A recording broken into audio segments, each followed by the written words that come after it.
Hi, this is John Whitaker again for the Mathematical Analysis 2 class, and this is our 10th video lecture. And we had really just begun studying last time the Riemann-Stieltjes integral. And we ended with the fact having to do with the refinements for partitions involving the Riemann-Stieltjes upper sums and lower sums and the comparison between the two. And now we're going to talk a little bit about the upper Riemann-Stieltjes sums and compare it to the lower Riemann-Stieltjes. I should have said sums, I should have said integral. And here's our first fact.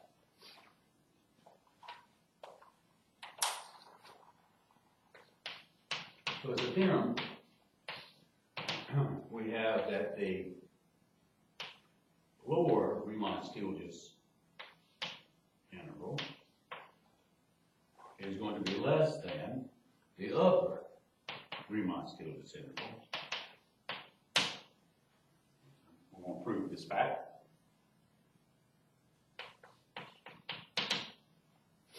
And so we'll let P star be the common refinement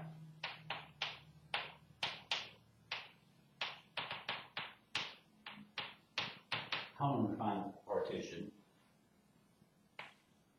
of the partitions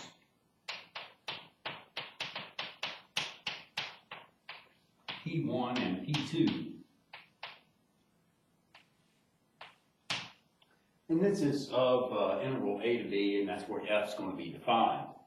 And of course, we remember that alpha is some monotonically increasing function on a to b. Okay? Then by the previous theorem,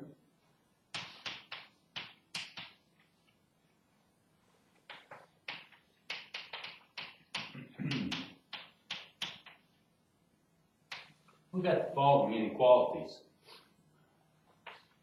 This lower sum involving the P1 partition f and alpha, that's going to be less than or equal to the refinement lower sum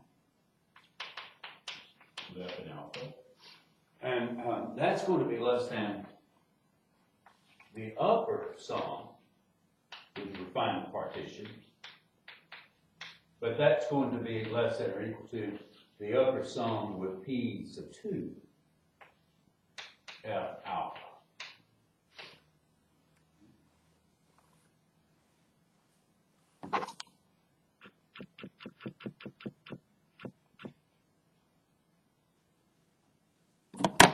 So, picking out the important part of this inequality, what we have is that the lower sum with some partition of f and alpha, that's going to be less than or equal to the upper sum with any partition of f and alpha. And remember, what we're going to do is we're going to take the sup of these guys to get the lower Riemann integral, Riemann-Stieltjes integral, and we're going to take the inf of these guys. And so if we consider these two things as sets, so what I had said last time, that the sup of this guy is going to be less than the inf of this guy, I'll write it out in this way. Now by fixing the text-wise, P2 and using the definition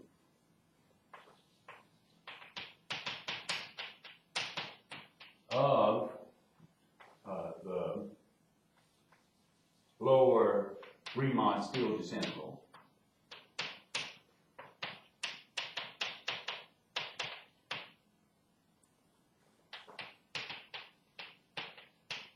we have that the lower Riemann-Stieltjes integral of f with respect to alpha is going to be less than or equal to this u P2 f alpha. And then, by the properties of the theorem,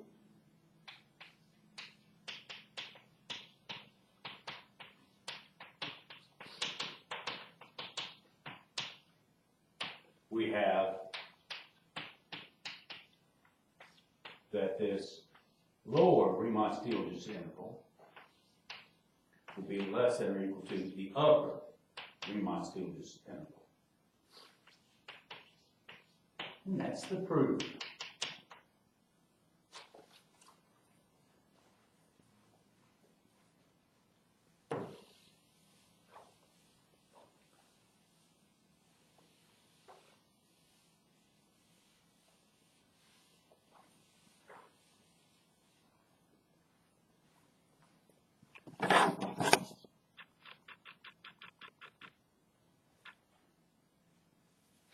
Okay.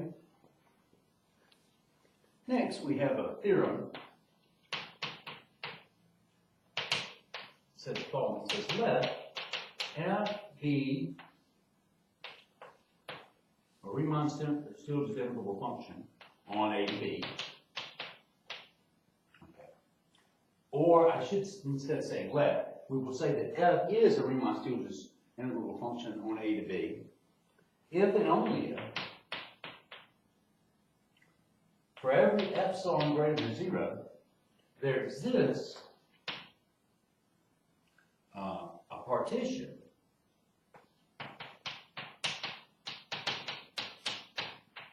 script P of A to B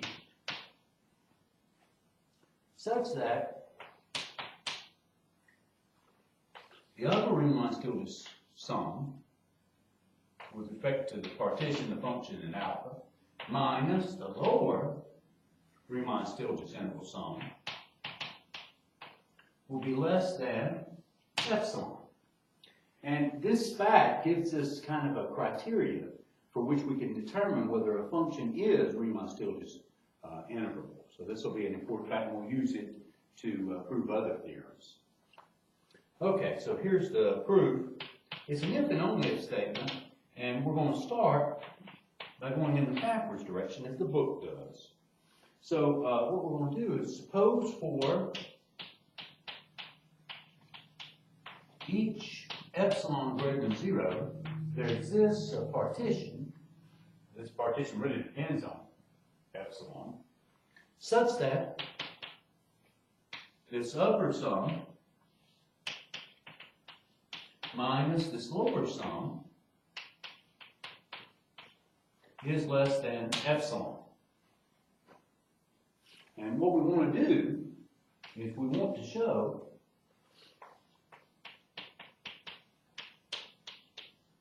that f is Riemann-Stieltjes integral with respect to alpha. And what does that mean? That means that is, we want to show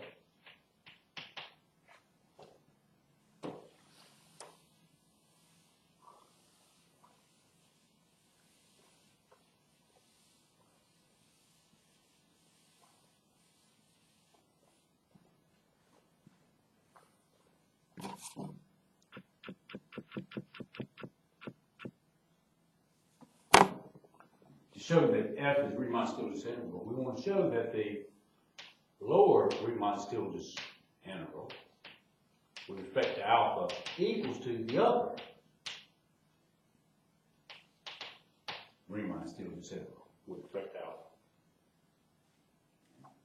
Well, what we start off with is noting that the lower sum is definitely less than the lower integral, which is definitely less than or equal to the upper integral,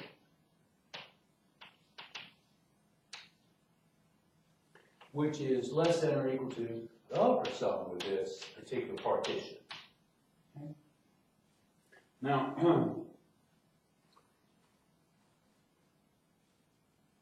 this tells us, what we're assuming is that the distance between the upper and the lower is less than that epsilon. And these are two numerical values in between that. So the distance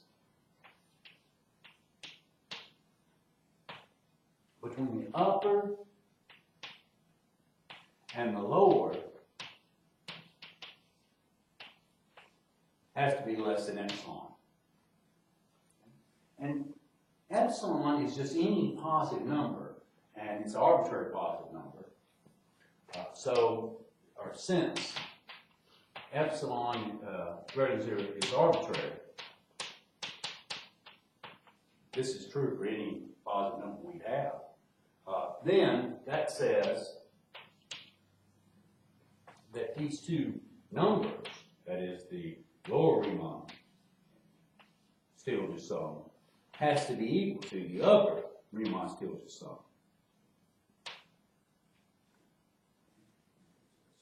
So the upper has to be equal to the lower. That's what I'm writing anyway. And that's what we want to prove.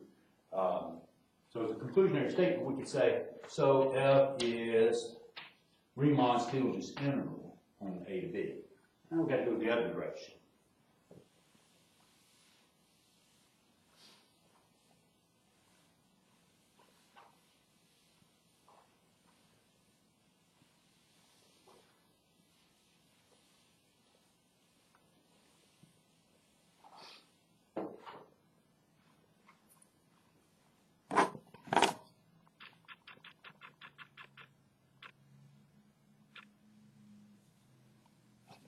Okay.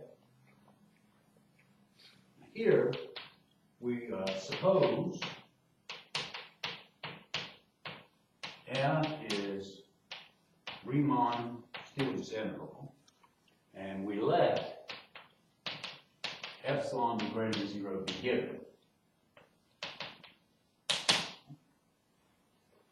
What we're looking to do is we want to show there exists a partition of A to B such that the upper Riemann Stieltjes sum with respect to that partition, the function in alpha, minus the lower Riemann Stieltjes sum will be less than epsilon. That's what we want to do. Okay. Well, since F is Riemann Stieltjes integral, then what we know is that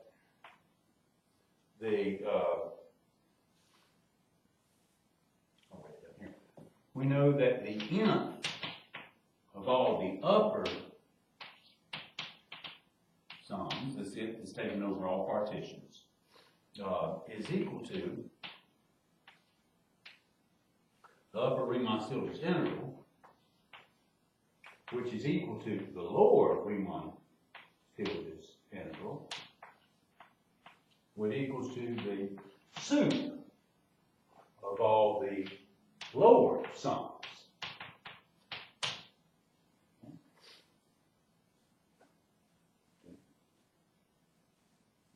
And of course, that's equal to the Riemann Stieltjes integral from A to B of F, the alpha.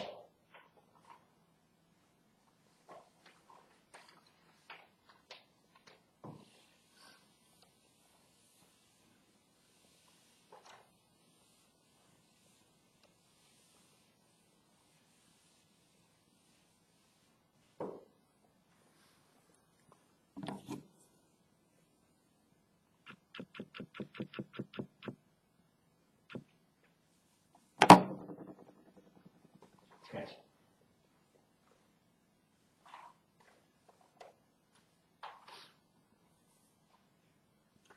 So what that means is that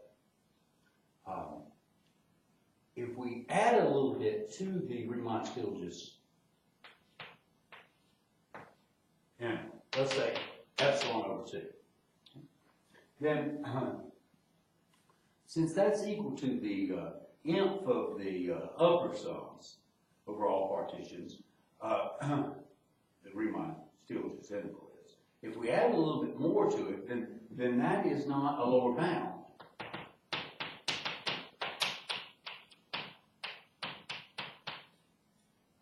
Of the set of upper sums.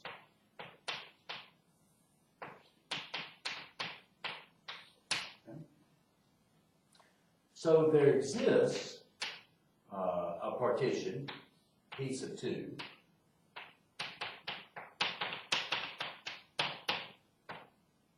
of A to B.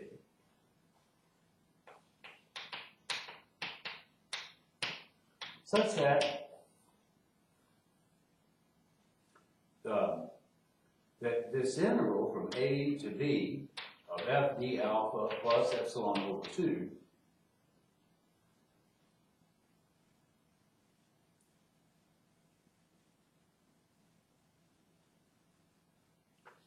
is going to be bigger than the upper sum with this piece of 2 f and alpha.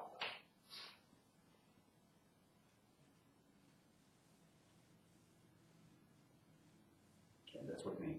I mean, this guy is not the lower bound, so there's something in the set smaller than it. That's what we're saying. Okay. So thus, this upper sum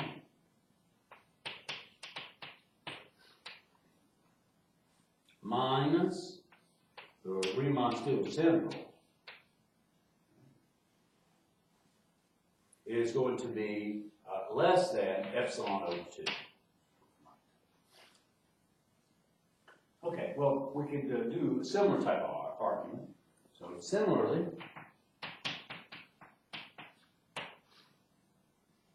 this Riemann-Stieltjes sum f d alpha minus epsilon over 2 is not an upper bound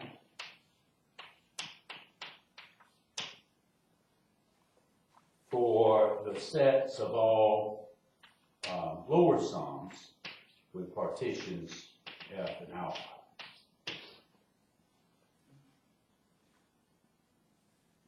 And so, there exists a partition, we call it piece of 1,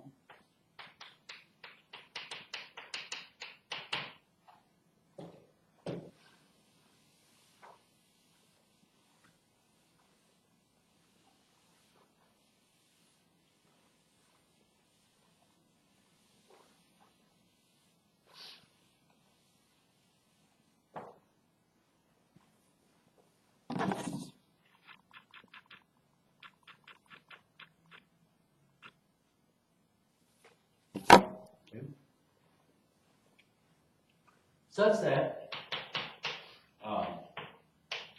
A to B of L d alpha minus this epsilon 2. Remember, this is not an upper bound, so there's got to be something bigger than it. And so that's L piece of 1 F alpha is going to be bigger than it. And so what we have is this integral minus this lower sum will be less than epsilon over 2. Okay, okay, now, what we do is we let P star be the common refinement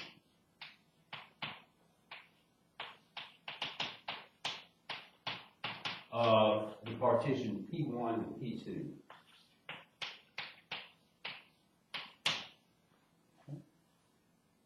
Okay, then here's what we have.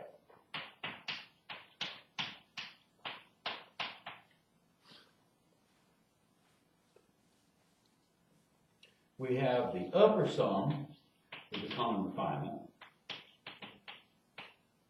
is going to be less than the upper sum with the partition 2. Okay, and that's going to be less than the integral plus epsilon over 2, which is less than the lower sum with the P1 partition, which is going to be less than or equal to the lower sum, I should say the lower sum plus epsilon, which will be less than the lower sum with the refinement, and alpha plus epsilon.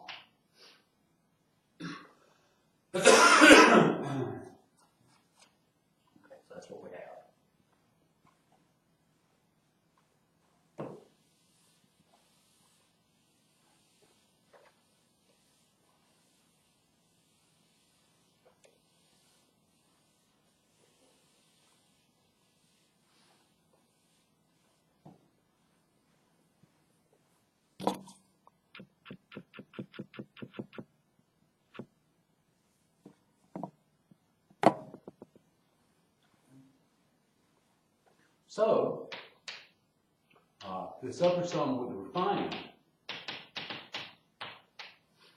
is going to be less than this lower sum with the refinement plus epsilon. And so we get the result we want.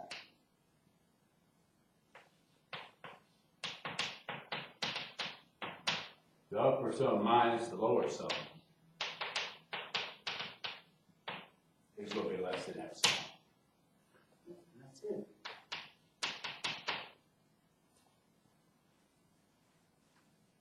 The next theorem we want to do has got 3 parts to it. And let me write that up. Here we suppose that the upper sum with the partition, f and alpha, minus the lower sum with partition f and alpha, is less than epsilon for some partition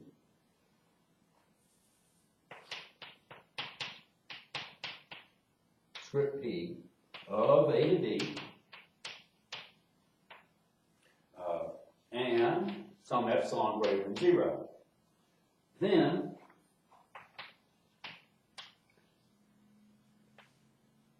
the upper sum of p star with f alpha minus the lower sum with p star f and alpha will be less than epsilon for any refinement p star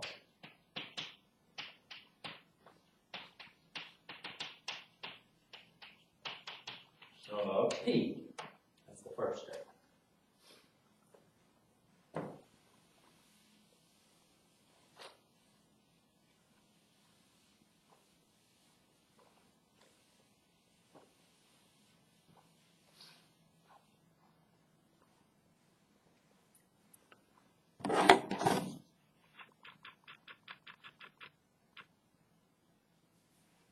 The second part of the statement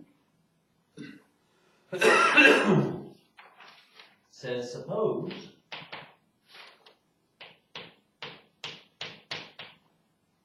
the upper sum minus the lower sum is less than epsilon, where we have this partition x0, x1, up to xn, and epsilon is greater than 0. Okay. Then we let Si and Ti be arbitrary points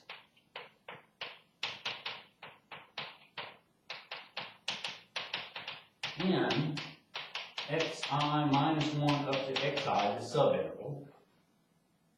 Then what we have is the sum as I runs from 1 to n of the absolute value of f of Si minus f of Ti times the delta alpha I. That will be less than epsilon.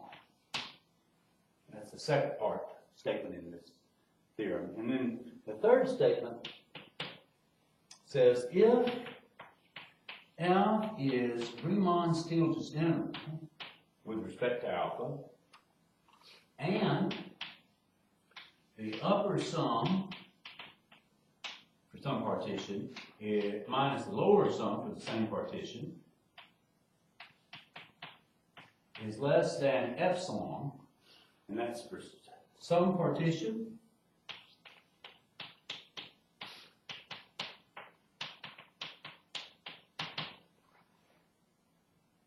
of A to B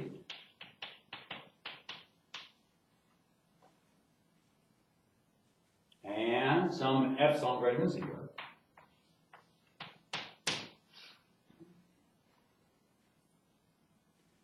Where partition is symbolized by x0, x1, all the way up to xn.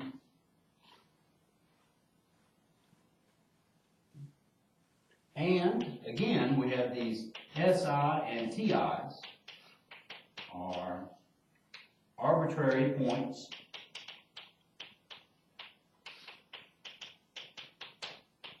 in xi minus 1 up to xi.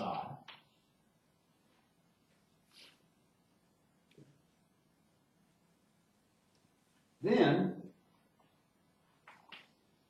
the conclusion is that the absolute value of the sum, as I run from 1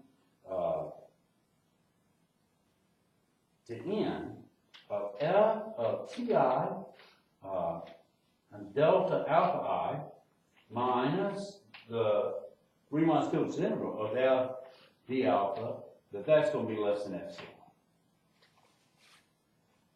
Okay, so we'll prove each of these three statements.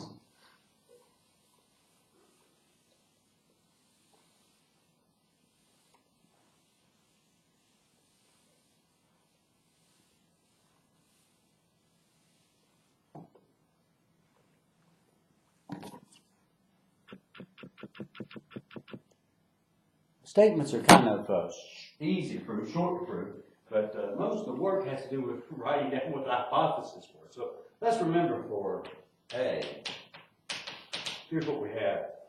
We supposed that the upper sum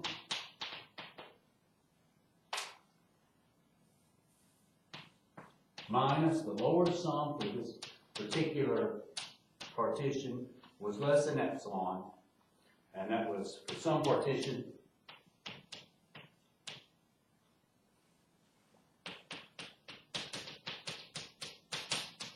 of A to D and epsilon greater than 0.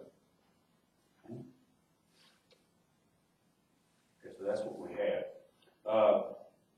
We want to show that the refinements, upper and lower sum of any refinement subtraction would be less than epsilon. And so here's what we do. We let script P be a refinement of P.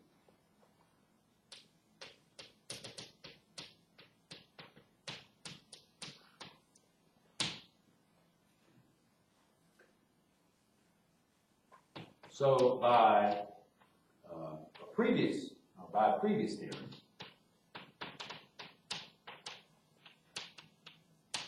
we have the following. Well, the lower sum with P is going to be less than the lower sum with the refinement, which will be less than the upper sum with the refinement, less than or equal to, which is going to be less than U, the upper sum, with just P. Okay, now I had to kind of hand wave through the argument before. These two guys, their difference is less than epsilon, so these two guys' difference has to be less than epsilon. But this time I'm going to show the details to that. So what we have is U, P, F alpha minus L, P, F alpha. That's going to be greater than or equal to 0. Bigger minus smaller, definitely greater than or equal to 0. Here, just less than or less than or equal to 0. And similarly, we have that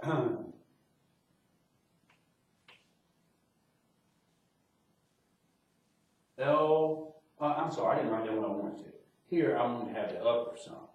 And here, we'll just deal with the lower sum. L with the refinement minus the lower sum with the partition, the original partition, that's going to be greater than or equal to 0. Again, the smaller minus bigger is greater than 0, smaller minus bigger, greater than or equal to 0. Okay, so we add these guys together.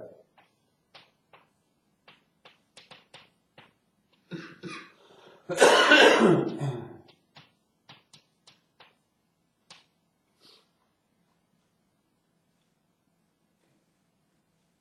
I didn't write down what I wanted to here. This should be a P star here. Okay. Write it down correctly.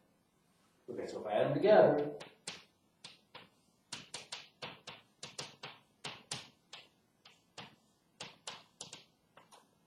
that has to be greater than or equal to 0. Okay, so here we have that the UPF alpha minus the lower PF alpha, and then minus the quantity. So let's see what's left here. The U with the P star, again, I miswrote it here, so this should be P star.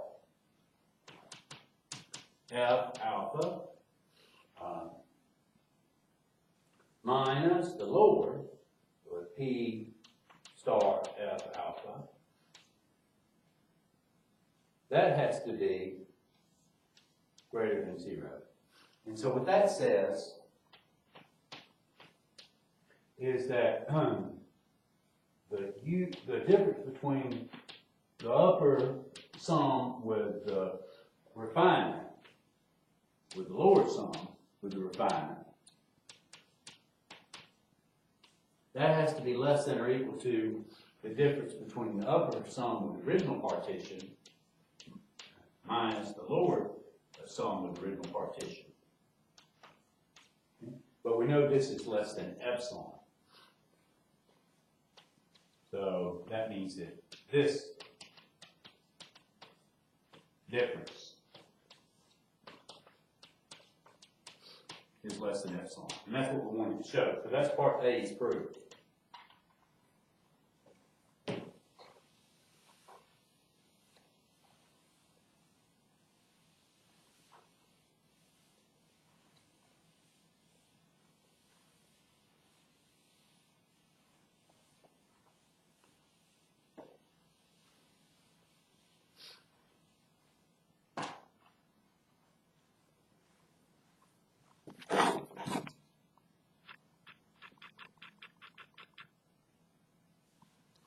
Okay, for part B,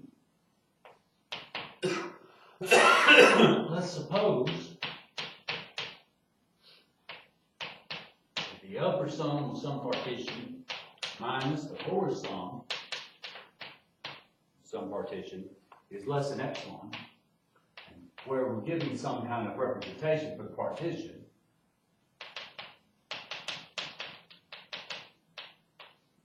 X of 0 is up to X of n. And epsilon is greater than 0. Now, what we're also going to assume here, we're going to let the S sub I and T sub I be arbitrary points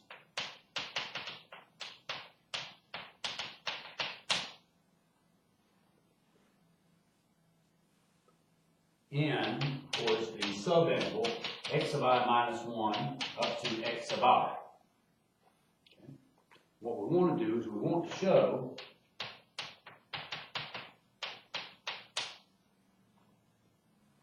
that the sum of the difference between f of s sub I, inside absolute values, and f of t sub I, times the delta alpha sub I, that will be less than epsilon, and that's where I runs from 1 to n.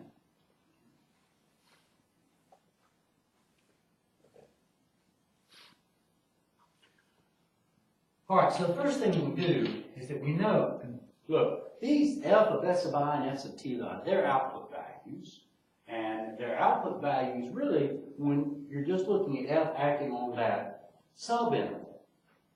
Now, we know what the supremum, we have a symbol for what the supremum of that is, in terms of the output values on this subinterval. It's that big M sub I. And the themum of f on this subinterval is that little m sub I. And so, here's what we have. We note that both f of s of I and f sub t of I lie in the interval from little m sub I, that's the infimum of output value, up to the big M sub I. So the difference between the distance, if you will, which is absolute value, between f of s sub I and f sub t sub I, that's going to be less than or equal to the big M sub I minus the little m sub I. Now, let us turn our attention to the upper sum minus the lower sum with this partition we're dealing with. Well, by definition, this is going to be the sum of the m sub I, the maximum, or the supremum minus the infimum, times the delta alpha sub I, and that's as I run from 1 to n. And that's its definition. And so, this sum, as I runs from 1 to n, what we want to work with, the distance between f of s sub I minus the f sub t sub I times the delta alpha sub I. I'm going to replace this guy by something bigger. It's going to be less than or equal to this sum as I runs from 1 to n of the big M sub I minus the little m sub I times the delta alpha sub I. And this is equal to the upper minus the lower, and that's going to be less than epsilon. And that's what we wanted to show. That's part B.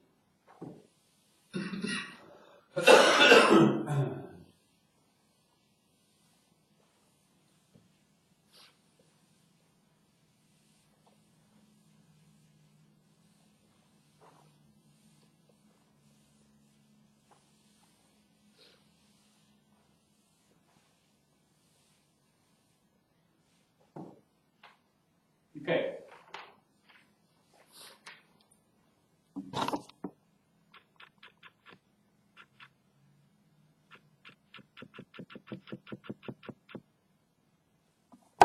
For part C, we let F be Riemann-Stieltjes integral and this upper sum minus this lower sum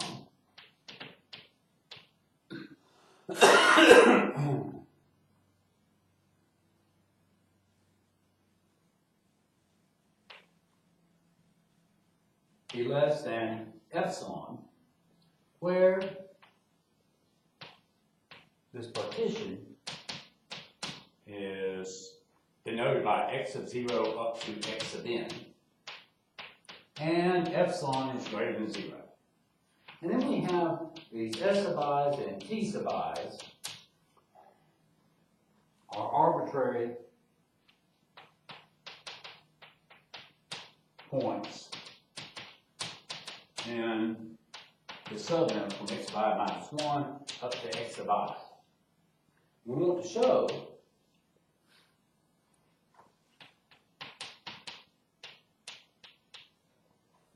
that the sum, as I runs from 1 to n, of the f sub t sub I times the delta alpha sub i's minus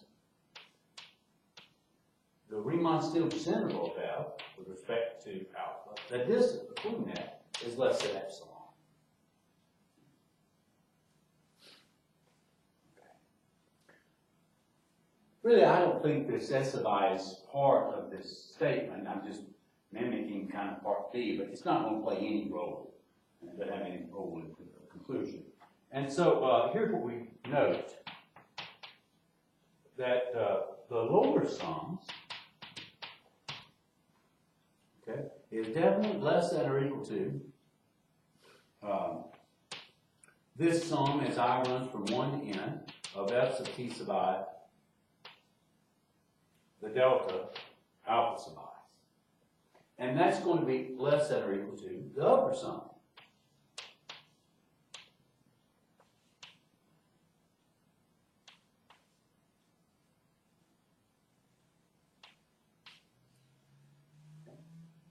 That's what we have. And we also know that the lower sum is less than or equal to the integral, the upper sum.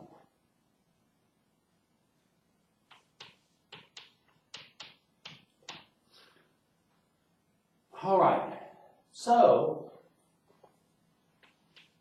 that means that that this sum and this integral between the lower and the upper sum, and so the distance between the upper sum and the lower sum are going to be bigger than the distance between this summation and this integral. So here's what we have, that the distance between the sum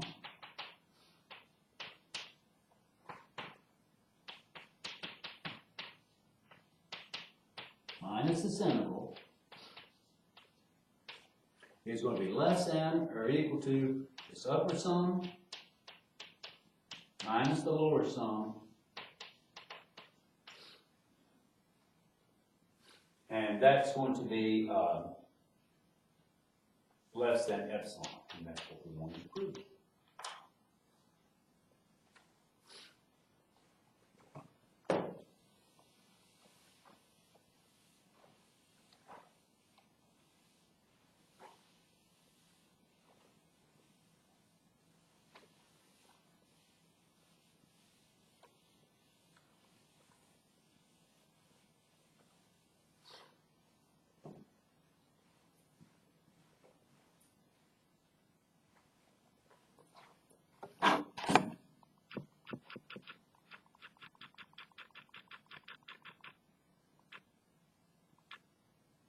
Okay.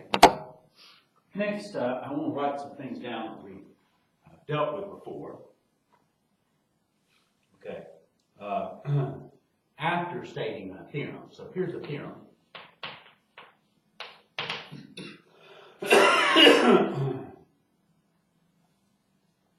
It says, if f is continuous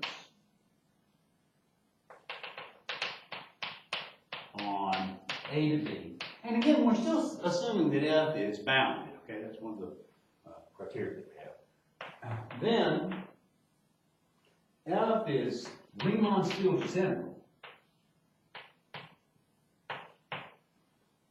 with respect to alpha on A to B. Before we do the proof of this, let's recall some things. First of all, the definition of uniformly continuous. It says, let f be a mapping from metric spaces to metric spaces, from the metric space X into the metric space Y.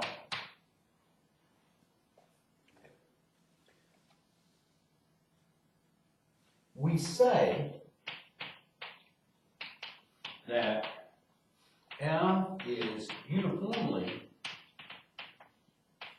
continuous on X if for each delta, for each epsilon greater than 0, there exists a delta greater than 0, such that for all x and y element of big X space with the metric in X between x and y, let me make this a little x in this way, is less than delta, then the distance in y, measured in y, of f of x with f of y will be less than epsilon.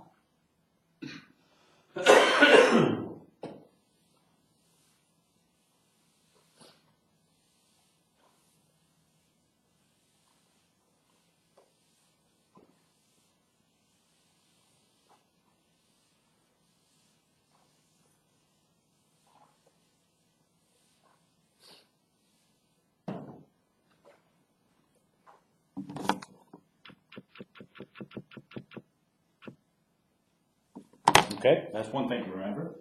Another thing, I can recall,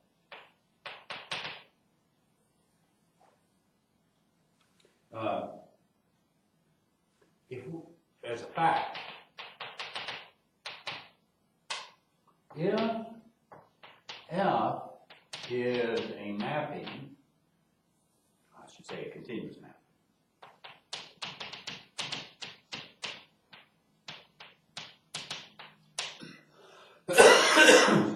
of a compact metric space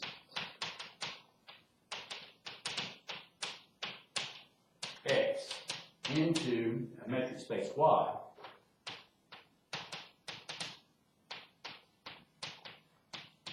then F is uniformly continuous.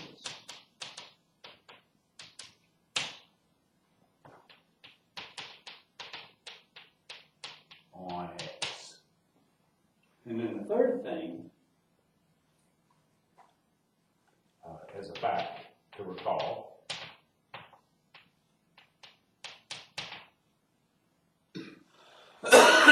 is that any closed interval, this was called a K cell, one cell, is compact.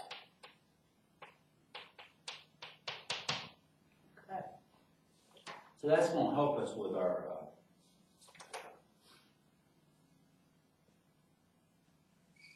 the theorem that we had just listed. Let's try to do the proof of that, and that would be what we conclude with. So the proof of the theorem. What was the theorem? The theorem was, what it said was that F was defined on A to B, and it was continuous, then F was Riemann-Stieltjes disintegrable. And so we want to prove this theorem.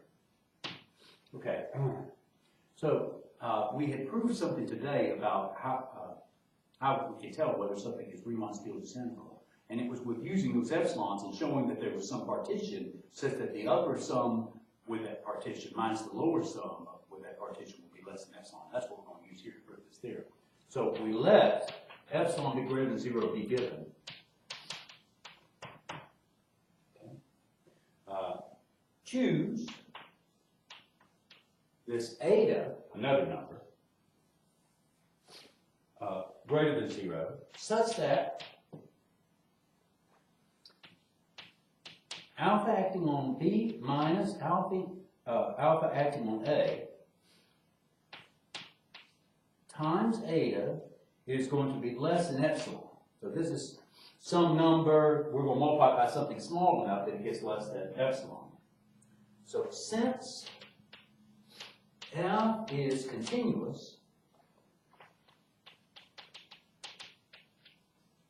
on A to B, then, by the fact that we just, a couple facts that we just wrote, is that F is uniformly continuous.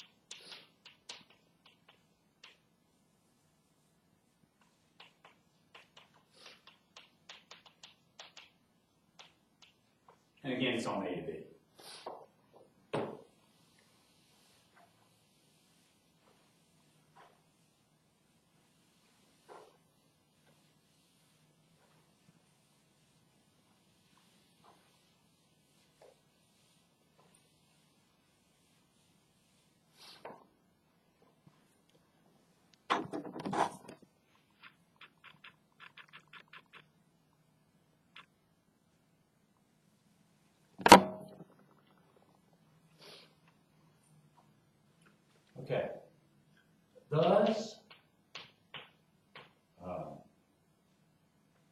there exists a delta greater than 0 such that f of x minus, let's call it little x, minus f of y, inside absolute value, which is that metric on real numbers, on A to B, will be less than this eta, and that's for all x and y element of A to B with, so this was the metric n on real numbers, and with x minus y being less than delta. That's what the uniform continuity is. Now, if P is a partition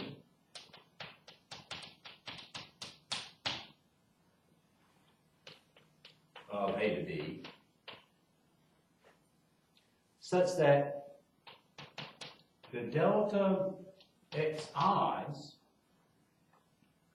are less than the delta, and this is for all I, for all I between 1 and n, then this maximum value that f can take on minus the minimum value, that's going to be less than eta. So that output value is here. All this. So the upper sum involving this partition, we're picking whose distances between consecutive partition points are less than delta for all such partition points. Our upper sum minus the lower sum